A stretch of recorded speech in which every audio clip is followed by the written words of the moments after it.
Jérémy, je vois que tu étais impatient d'intervenir.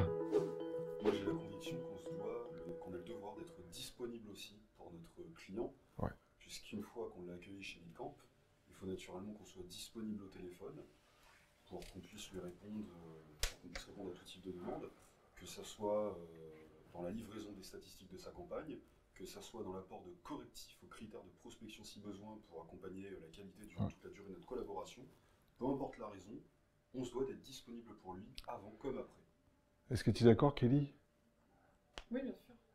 C'est-à-dire, je trouve que c'est une remarque tout à fait appropriée et pertinente parce qu'on sait qu'on a étoffé notre service qualité, suivi client, dans les salles d'à côté qui sont en plein travail.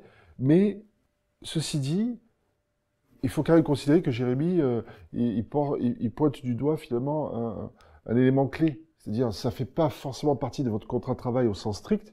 C'est-à-dire, une fois que vous avez fait ce diagnostic de rentabilité, que le client est client, il passe dans les mains d'un consultant spécialisé qui va l'accompagner, qui va pouvoir programmer le pilote automatique en fonction des critères qui auront été réalisés lors de l'établissement du cahier des charges. Tout ça, on le sait. Mais Jérémy pointe du doigt quelque chose. Dire, mon client, il me rappelle, c'est normal. Je dirais, j'ai été son interlocuteur initial. C'est tout à fait logique. Ça doit être une priorité. Comment tu veux que je résume ça avec un ou deux mots là? Être disponible pour ses clients, c'est sa disponibilité. C'est ça. C'est ça. Bon.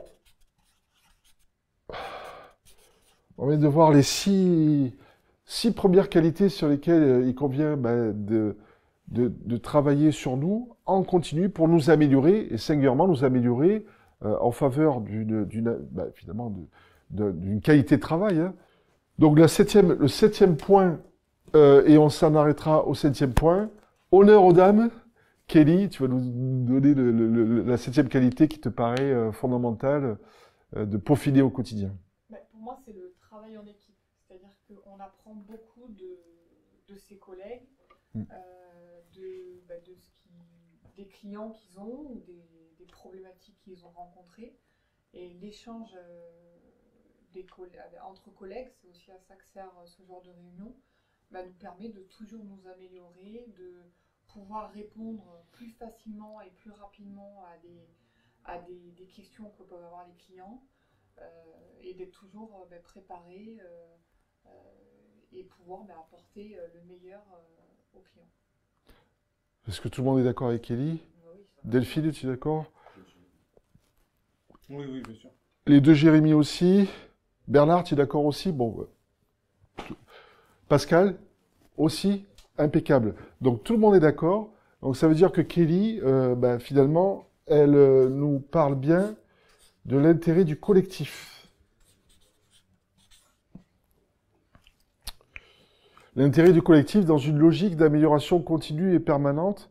Et évidemment, chacun ici, on va dire, contribue à ce que finalement la notion d'intérêt général soit supérieure face aux intérêts particuliers ou égoïstes. Hein, j'allais dire. Si je suis respectueux à votre égard,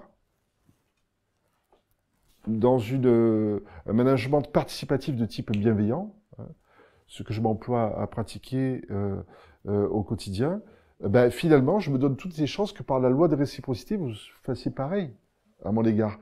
Et finalement, si on raisonne comme ça les uns envers les autres, il y a beaucoup plus de probabilités, finalement, vous en conviendrez, que, comme le suggère Kelly, et d'ailleurs je vois Pascal qui était tout à fait d'accord aussi avec ce principe, toi également Delphine et toi Jérémy, je vois que vous approuvez tous, finalement, on a beaucoup plus de probabilités d'être dans ce sens d'intérêt collectif, cette notion finalement de gagnant-gagnant, dans laquelle on va baigner et finalement être imprégné, dans laquelle on va être finalement imprégné complètement, immergé, je veux dire, avec nos clients.